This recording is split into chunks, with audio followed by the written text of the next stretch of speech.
The topic of our today's lecture is metamorphic events and its hormonal control in case of frog. So, on the basis of development, animals can be categorized into two types: direct developers and indirect developers. In case of direct developers, there is absence of larval form, and young ones are essentially smaller and less sexually mature version of the adult. So this kind of animals which lack the larval forms and the young one here is exactly smaller version of the adult are called as the direct developers. But most of the animal species are indirect developers whose life cycle includes a larval stage with characteristics very different from those of adult organisms and which emerge only after a period of metamorphosis. So, metamorphosis is both a developmental as well as ecological transition. Among indirect developers, there are two major types of larvae. One type is primary larvae, in which they represent dramatically different body plans than the adult form and that are morphologically distinct from the adult. So, that kind of larvae are called as primary larvae. For example, is in case of sea urchin, the larva is bilaterally symmetrical, whereas the adult have the pentamerous symmetry. And when we talk about the secondary larvae, so these are those animals whose larvae and adult possesses the same body plan.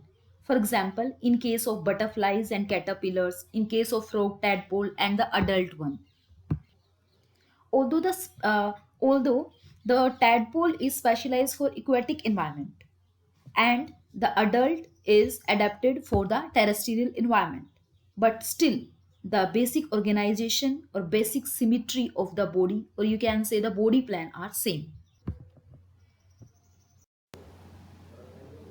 The process by which the young ones comes out of the egg envelopes is called as a hatching, and in case of frog, this newly hatched larva is called as tailbud larva. When we talk about the external characters of the tailbud larva, the body is differentiated into three parts: head, trunk, and tail. In case of head, only nasal pits and rudiments of eyes and auditory pits are present on the dorsal surface of the head. And when we talk about the ventral surface, there is presence of stomodium or mouth pit and horseshoe-shaped sucker or cement gland. In case of trunk, there is present proctodium rudiment, which will later on form the cloacal aperture. When we talk about the tail, it is comparatively smaller and it has notochord, notochord, and blood supply without the tail fin. When we talk about the internal structure, the larva contains the straight gut having a cloacal aperture. The brain and spinal cord are present over the notochord and the heart is lying below the gut. Also, the heart is as shaped here in case of the tailbud larva. Larva is fish-like in appearance and swims with the help of the tail fin. It respires through gills and skin, and after some time, the tadpole fixes itself by means of sticky secretion of mucus gland present in the sucker, and it doesn't take food, and it depends for the development only on the yolky endodermal cells of the tadpole. On the basis of external and internal changes in the developing tadpole, the developmental period further can be divided into three phases: external gill stage, internal gill stage, and the lymph stage. When we talk about external gill stage, there is presence of proctodium, which is present at the junction of trunk and tail, and it develops into cloacal aperture. Stomodium develops as an invagination on the ventral surface of the head and forms the mouth. Mouth have horny jaws with the horny teeth. Olfactory pits become more prominent and eyes are fully developed. In case of internal gill stage, the external gills are replaced by internal gills. Here, in external gill stage, external gills are present. But in case of internal gill stage, these external gills are replaced by internal gills. Suckers are also lost and gills are covered by opercular folds, and the spaces between the opercular folds and the gill slits are called as gill chamber. Later on, the lateral line sense organs are developed on the lateral side of the body. In case of internal gill stage larva, tail is laterally flattened. Now, the tail is laterally flattened in case of internal gill stage.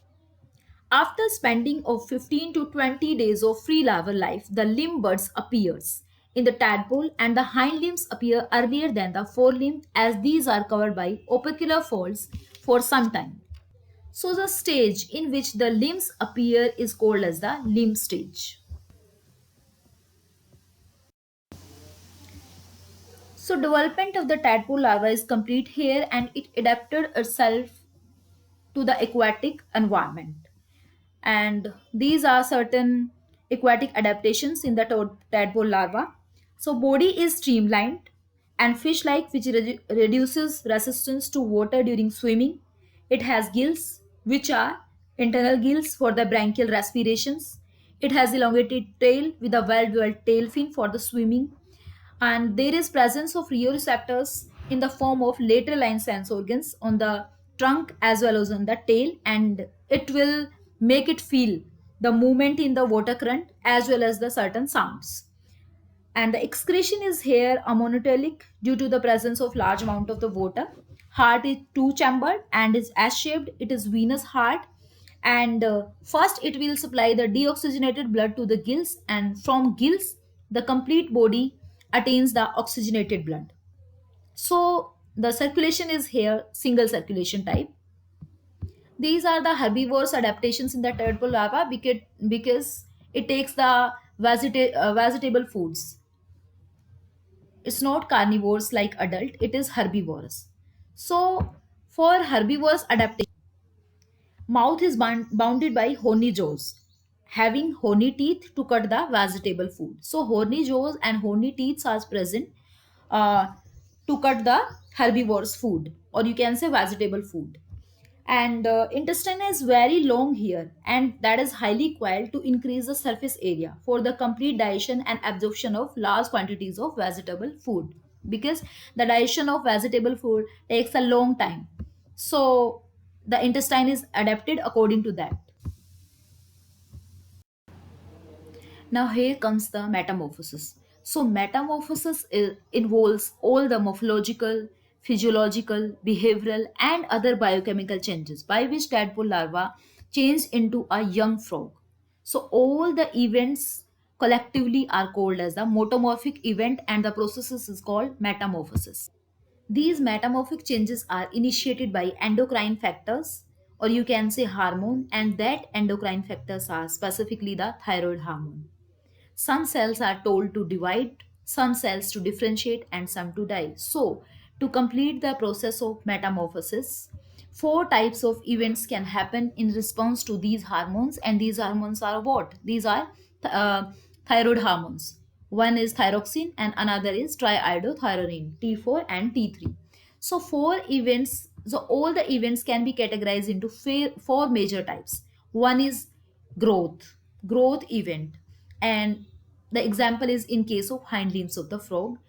Another is death in the case of the tail of the frog, remodeling as in the case of frog's intestine, and respecification as in the liver enzymes of the frog.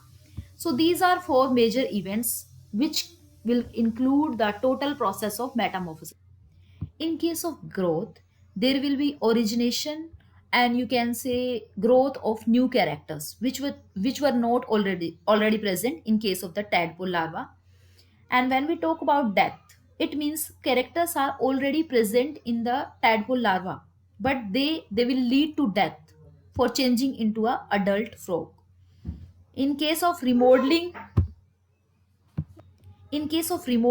there is presence of the character in the larva, but there will be specific change, or you can say some biochemical change or some other change in the morphology, in the anatomy, in the biochemical structure or what.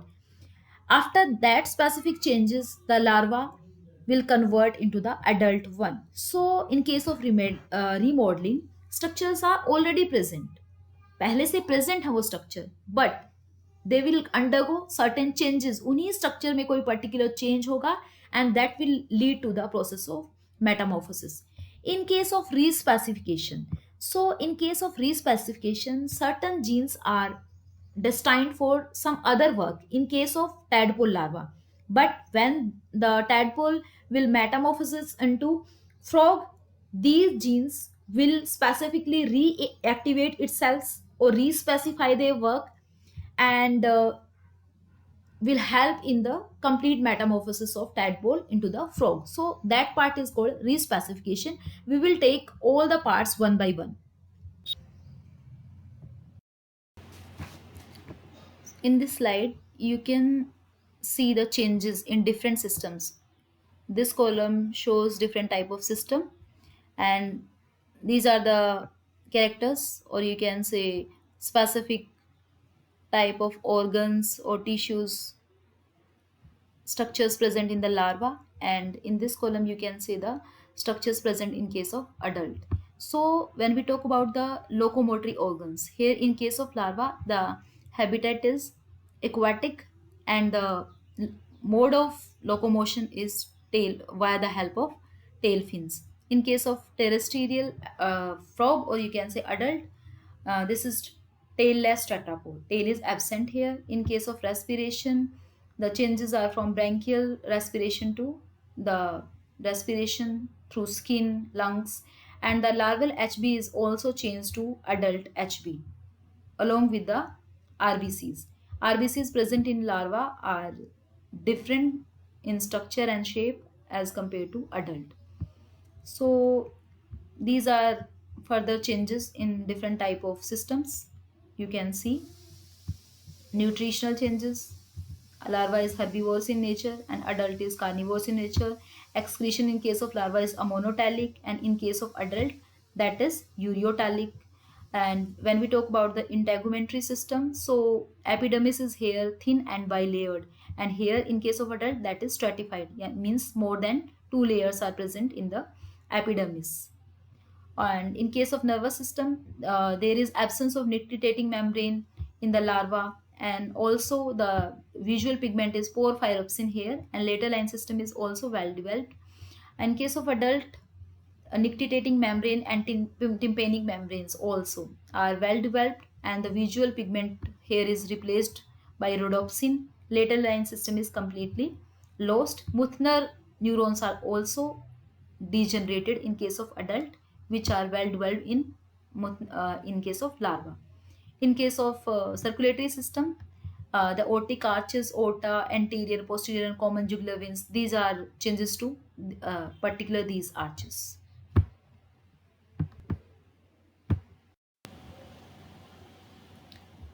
The hormone triiodothyronine, or you can say T3, induces certain adult specific organs to form, and the limbs of the adult frog emerge from the specific sites on the metamorphic tadpole. Similarly, in the eye, eyelids and the nictitating membranes, the which is also called the third eyelid, these both structures emerges out. Moreover, T3 induces the proliferation and differentiation of new neurons to serve these organs. That is, there is nictitating membrane and eyelids. And as the limb grows out from the body axis, new neurons proliferate and differentiate in the spinal cord. These neurons send axons to the newly formed limb musculatures. These newly formed limb musculature will be innervated by the newly formed neurons. So one readily observed consequence of the annuran metamorphosis, and you can say frog metamorphosis, is the movement of eyes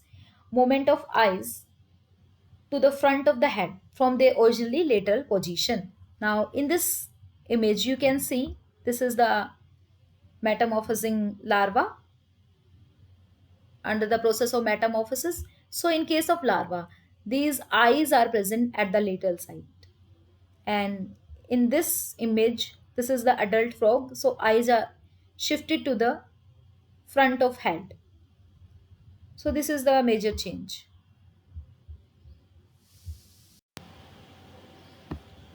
Now second event is cell death during metamorphosis. So the hormone T3 also induces certain larval specific structures to die. T3 causes the degeneration of paddle like tail, degeneration of this paddle like tail, and the oxygen procuring gills, which were important for the larva but not now for adult. So the So this paddle-like tail was important for locomotion in case of larva, and these were important for the larva for the respiration. But in case of adult, these are not required. And in case of tadpole's tail, the tail muscles and skin die by the process of apoptosis and later on by phagocytosis. So initially the cells are degenerated by the process of apoptosis in case of tail, and later on by the process of phagocytosis. Death also comes to the tadpole's red blood cells. During metamorphosis, tadpole hemoglobin is replaced by adult hemoglobin, which binds oxygen more slowly and releases it more rapidly. So, the red blood cells carrying the tadpole hemoglobin have a different shape than the adult adult red blood cells, and these larval red blood cells are specifically digested by macrophages in the liver and spleen, and after the adult red blood cells are made. So these larval rbcs are digested or degenerated after the new rbcs suited for the adult frog are formed.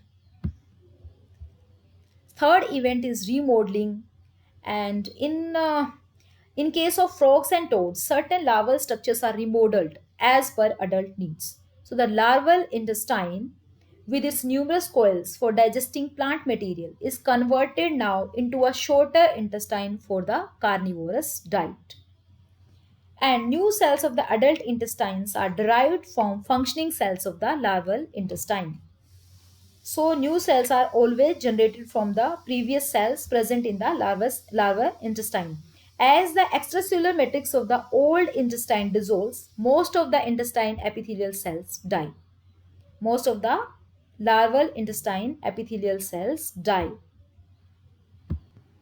Much of the nervous system is remodeled as neurons grow and innervate new targets, while some neurons, like those in the optic pathways, emerge. Other larval neurons, such as a certain motor neurons in the tadpole jaw, switch their allegiances from the larval muscles to the newly formed adult muscles, and still others, such as the cells innervating the tongue muscles. Okay, they lie dormant during the tadpole stage and form their first synapses during the metamorphosis. Now the later line system, which helps the tadpole to sense the water movement and helps it to hear, that also degenerate and the ears undergo further differentiation. When we talk about the middle ear, so middle ear are devolved, as does the tympanic membrane, that is characteristic of frog and also toad outer ears. Thus, the frog nervous system undergo enormous restructuring, as some neurons die, some other are born, and the others change their specificity. The shape of the frog skull also changes significantly, as practically every structural component of the head is remodeled. So, the tadpole skull is primarily neural crest derived cartilage, and the adult skull is now primarily neural crest derived bone.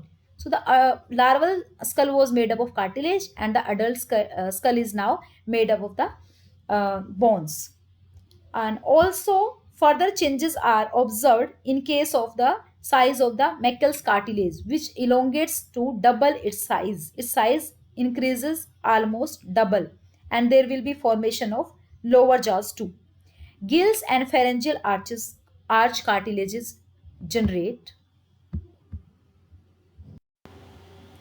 So, in addition to the obvious morphological changes, important biochemical transformations occur during metamorphosis, as the T3 induces a new sort of protein in the existing cells. One of the most dramatic biochemical changes occur in the liver, and tadpole, like most freshwater fishes, are ammonotelic. That is, this excrete ammonia. However, like most terrestrial vertebrate, many adult frogs, such as a rana, are ureotelic. They excrete urea. So during metamorphosis, the liver begins to synthesize the enzymes necessary to create urea from the carbon dioxide and ammonia. Okay, and this is done by suppression of the genes responsible for ammonia synthesis. So certain genes are suppressed here, and another set of genes which will be activated and there will be induction of transcription factors activating the genes for the urea cycle. So genes for forming the enzymes executing the urea cycles will be activated. In this diagram you can see this is the urea cycle, and these four are major enzymes related to the production of urea from the ammonia carbon dioxide. So these are the enzymes required in urea cycles, and here in this graphical representation we can see that these are different stages of metamorphosis. The first one is tailed tadpole. After that, hind limb emerges in the tadpole, that kind of stage. Then forelimb emerge, initial tail resorption, mid tail resorption, and only tail bud remains, mean almost the adult form. So this axis shows the various developmental stages or metamorphosing stages of the tadpole to adult, and this axis shows the percentage or you can say concentration of different enzymes. So this is very visible from the image that these four enzymes needed for the urea cycle increases from the tadpole stage to the adult frog stage. So here the enzymatic concentration is increasing step by step in every stage, and after the required concentration, here the metamorphosis is complete and tadpole is converted into the frog. In this image you can see the various stages of metamorphosis. In the this is the first image which represents the tadpole. Here tadpole with hind limbs, so in next stage hind limbs appear. In the very next stage forelimbs also appear. So this is the stage where tadpole is with two pair of legs. Tail is also well developed, tail is also present here. In the fourth stage tadpole with disappearing tail. Here tadpole is with disappearing tail and ready to emerge from the water to land. Okay. In the next stage this is immature terrestrial frog, in which tail is completely disappeared and the limbs are completely formed, all with other structures too. And this is the mature frog, in which metamorphosis is complete. So these stages represent the process of metamorphosis. The metamorphic change of the frog development are brought about by three major factors. The first is secretion of thyroxine by thyroid gland, conversion of this thyroxine, which is less active, into the T3, that is triiodothyronine, which is more active hormone by the target tissues in which metamorphosis will take place. And the third one is degradation of the more active hormone, that is T3, in the target tissues after the completion of metamorphosis.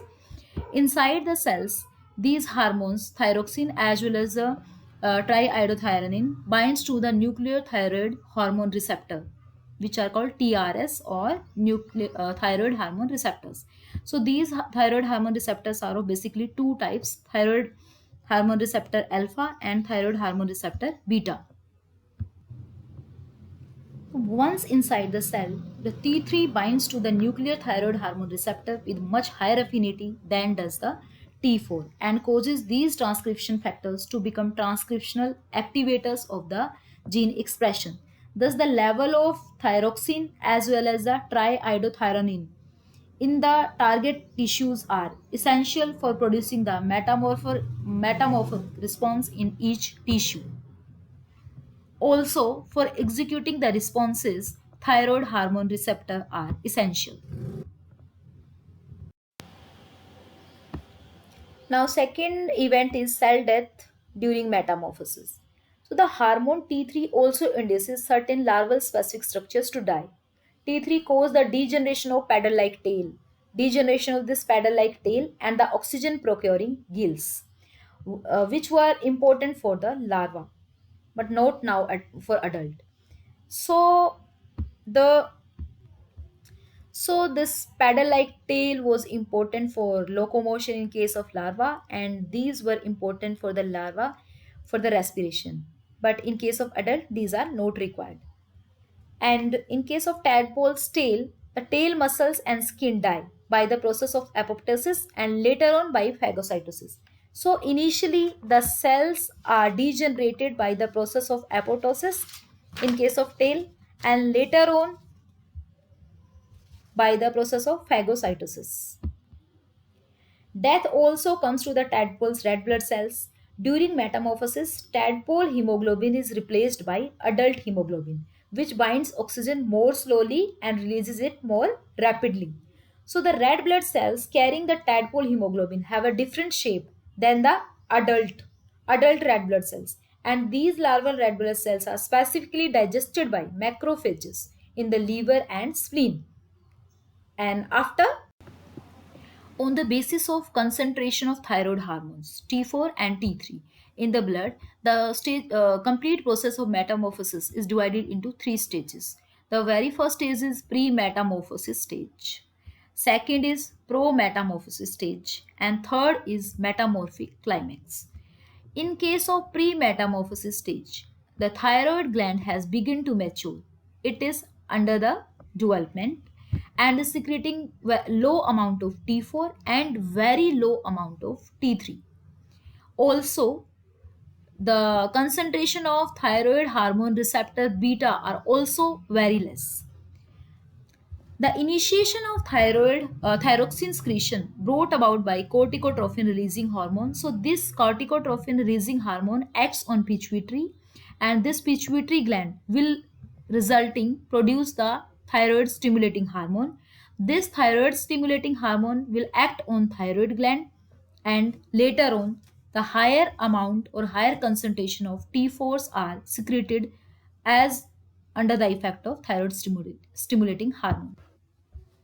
In the second stage, that is pro-metamorphosis stage, only the concentration of thyroid hormone increases. So as the thyroid matures to the stage of pro-metamorphosis, it secretes more hormone. Means the concentration of thyroxine as well as triiodothyronine increases in the blood, and rising level of thyroid hormone further induces the higher level of thyroid hormone receptor beta. So, concentration of thyroid receptor beta also depends on the large amount of the active hormone, that is triiodothyronine. So, concentration is directly proportional to the triiodothyronine. Many major changes such as the tail resorption, gill resorption, and intestinal remodeling must await till the metamorphic climax stage. So, these changes will take place in the very next stage, which is metamorphic climax. So concentration of the thyroxine rises and TR beta level peak inside the cell. So T4, T3, TR beta will increases inside the cells at the metamorphic climax, and deiodinase 2 is expressed. So this is the hormone which will convert the less active T4 into more active T3, and the tail begins to resorb. The process will be completed, and in this way the tail undergo absorptions only after the legs are functional. So already hind limbs and forelimbs are formed. After that the tail will be reabsorbed. So the frog brain also undergo changes during metamorphosis, and one of its function is to down-regulate metamorphosis. After the process is completed, brain directs the down-regulation of metamorphosis once metamorphic climax has been reached. And thyroid hormone eventually induce a negative feedback loop, shutting down the pituitary cell that instruct the thyroid to secrete them. So, due to negative feedback from pituitary, the concentration of thyroid stimulating hormones decreases, resulting in the low concentration of T4, and which eventually affect the concentration of more active triiodothyronine as well as the thyroid hormone receptor beta inside the cells at the completion of. So this is the completion of metamorphosis, process of metamorphosis, the conversion of tadpole to the frog.